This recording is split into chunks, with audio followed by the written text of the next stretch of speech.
Welcome back to the David Pakman Show. Welcome to the bonus show. I have a story here about our friendly neighbors to the north, the Canadians. There is a crazy story here about a 25-year-old woman who parked her car on a highway to help some ducklings that were on the side of the road. She said she didn't see the mother duck, and she was going to collect these ducklings and bring them home. She apparently is an animal lover. And so she parks her car, comes to a complete stop and parks her car on the highway. And someone riding a motorcycle ends up slamming into the back of her car. And he is killed, and his daughter, who was on the back of the motorcycle, was also killed. He was 50, she was 16. And they hit her with the book, as they say, on this one. And I guess the sentencing, she could spend a maximum of 14 years in prison. And some people are saying that this is a bit harsh, that this was an incredibly traumatic experience, that she feels terrible about it. On the other hand, you have something incredibly stupid that was done here. And I guess you kind of have to set a precedent and say that this type of stupid behavior can't be tolerated because it will result in people's deaths. When you say she stopped the car on the highway, was she on the shoulder or she just stopped in the middle of the highway? It sounds like if there was a shoulder, there wasn't much of one, and that she had basically stopped in a lane. Or at least partially in a lane. That's what the description makes it sound like. I'm really conflicted about this. I mean, question one is, should there be any jail time at all or not, right? Should she be charged with a criminal, with something criminal, or should this be a civil infraction, like a traffic ticket type of thing? If you believe that there should be criminal charges here, then we get into sentencing. And is a 14-year sentence the logical thing here, given the level of trauma and the complete lack of any intent here? Certainly a bad decision, but certainly no negative intent. I really am unsure about this, because I agree that this was a terrible accident. At the same time, do you want to say that this type of driving is okay? We have such a problem with terrible drivers constantly, all the time. Just driving back into New York City yesterday, 50 terrible drivers almost caused accidents that I had to, you just have to be hyper aware. There's so many bad drivers out there. I really don't know where I stand on this. Right. I think this is, I hate to say it, but I think this is the correct thing to do. I think you have to open people's eyes to stupidity of this magnitude, and make them think twice before they do something like this. Do you think 14 years though is the right sentence for this? I mean, people sometimes serve shorter sentences when they actually do something, vehicular homicide, where they're really driving in a completely irresponsible way, drunk driving, etc., and kill someone. Okay, well, 14, I don't know. To me, 10 would sound reasonable. A sentence of 10, which maybe becomes 6 with good behavior? Perhaps, yeah. But, I don't think 14 is completely insane, considering that something incredibly stupid and negligent led to the deaths of two completely innocent people. I understand. I mean, I get what you're saying. At the same time, if you're just, you're a good person, all you're doing is just trying to save these animals rather than run them over with your car. You stop your car, and then a motorcycle just flies by and hits your car. I don't know. I just don't know. I have a hard time really feeling like this woman has committed a crime that warrants that level of punishment. I just don't see it. Well, the audience can tell me if I'm wrong. David already has. Let's see what else we got here. This is unbelievable.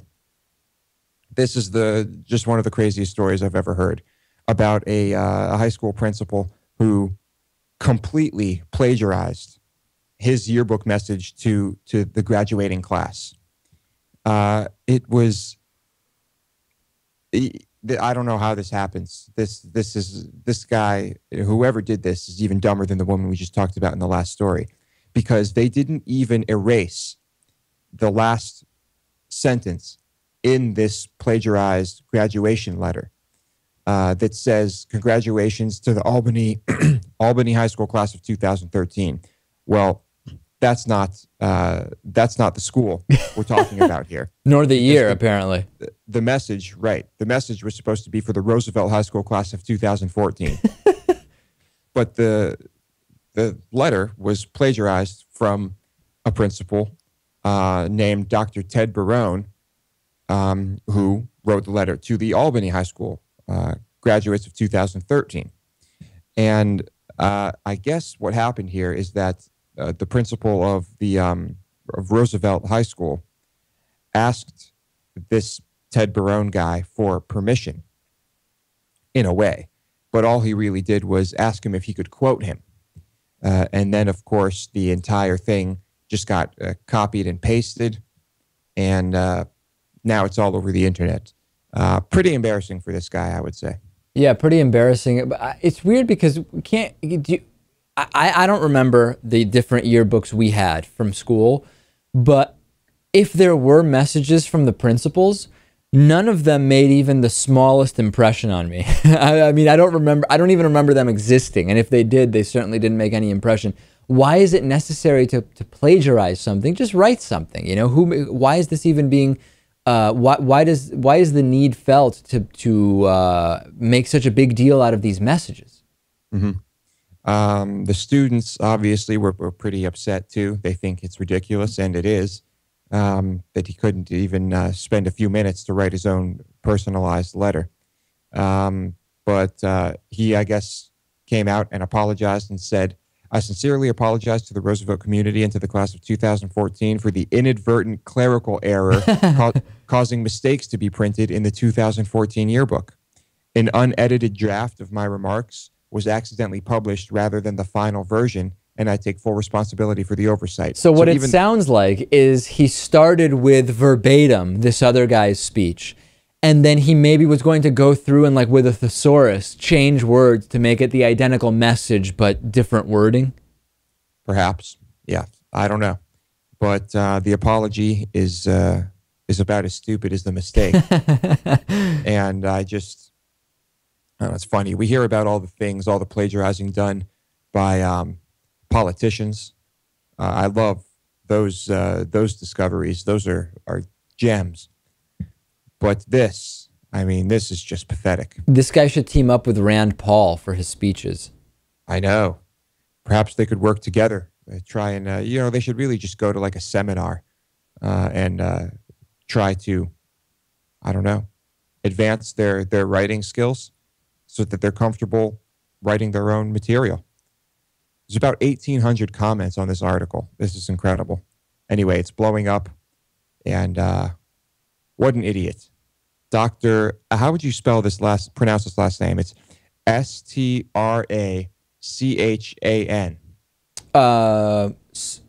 Strachan. Strachan? I don't know. It's a good question. That's the principal's name. So everybody can look this up and laugh at this idiot. Here is a story that actually that you sent me, David. It's about a new species of water bear that has been discovered. And if you're wondering what a water bear is, it's not a bear at all. It's a microscopic organism. And I don't know why they came up with the name water bear for these. It's incredibly misleading. Would you agree? It is misleading, but maybe it's because bears are very hardy, and these water bears are some of the organisms that can live in the harshest conditions, like in Antarctica, in hot, cold, just the most extreme conditions, and maybe that's related. I don't know. I guess the family of organism that this is called a tardigrade, and like David said, that they live in incredibly harsh conditions.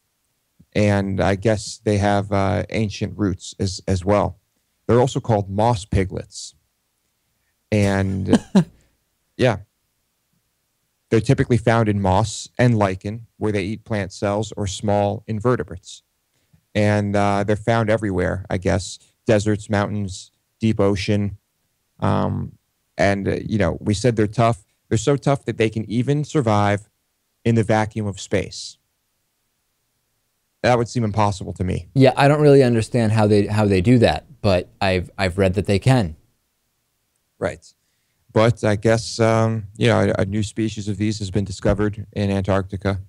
And it's just fascinating to read about these things. I'd never heard of them. Of course, these tiny, tiny little critters are rarely the focus of internet articles, and you just don't hear about them. What you do hear about is the biggest dinosaur of all time being discovered, because I think people find that way more interesting. Yeah. I wonder if there will be, there's so many medical advances that are happening with different plants and natural substances, and there's a whole world that's exploring that. I wonder if at a certain point, if there will be more research into equivalents to when people thought it was really good to put leeches on your body, right? The leech it's going to be healthy for you. I wonder how extensive the field of medical research is into whether water bears or other of these very small organisms could in some way actually be used for promoting human health in some way. Yeah, who knows? I'm sure it's a possibility. Anyway, you can check these things out. They are called water bears. Water bears, or moss piglets. I think I like the name moss piglet a little bit better. It makes more sense, I think. Yeah. Anyway, fascinating little creatures that can survive in the vacuum of space somehow. How do they even test that? I don't know. Anyway, that's it for today's bonus show. David, thank you for joining me. Thank you.